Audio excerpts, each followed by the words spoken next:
I'm in Manhattan for the Class B semifinal game as the #1 seed Manhattan Tigers are taking on the 3 seed Glasgow Scotties. A state championship bid is on the line. Let's see how it all shakes out.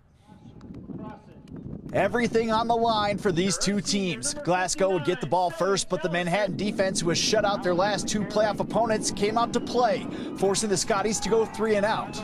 We're just hard-nosed. Everyone's going 100% every play. There's no play taken off, and that's what makes us successful. Star quarterback CADEN Holgate would reward his defense with a touchdown as he dumped it off to his star receiver Tate Bowler, as a nice block would open up the hole for him to take this one 70 yards to the house. Manhattan up 8-0 after the touchdown by Bowler. Plays where you think it's just a little 5-yard gain, he'll turn into a huge touchdown, and you've seen it today.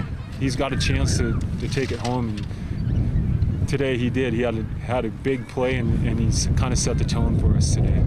Near the end of the first, Toby Veldkamp punches this one in from 4 yards out. Manhattan up 16-0.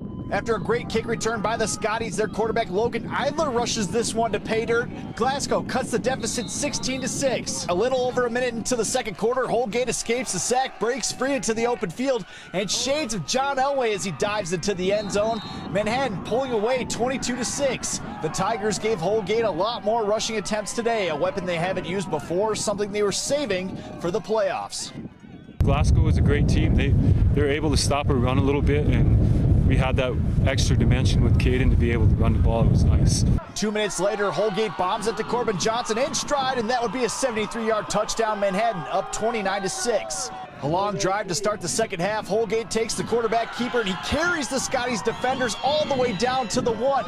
He would punch it in on the next play to give Manhattan a 36-18 lead. Manhattan goes on to win this one 43-18. Feels great. We're going back to the state championship. It's what we've been fighting for all year. It's great to be in this position. I think the biggest key is preparation. We've had a great couple of weeks of practice, and you know, we go into the game knowing what we have to do, and our kids are able to go and execute. The Tigers head to Fairfield next week for the Class B state championship. Fairfield's a great program. You know, they got a history of winning. We have to be ready. They got a great defense. You know, they like to run the ball a lot. We just got to be ready to be able to stop the run again, and you know, hopefully our offense will come up with a great offensive game plan and see what we can do. In Manhattan, John Miller, MTN Sports.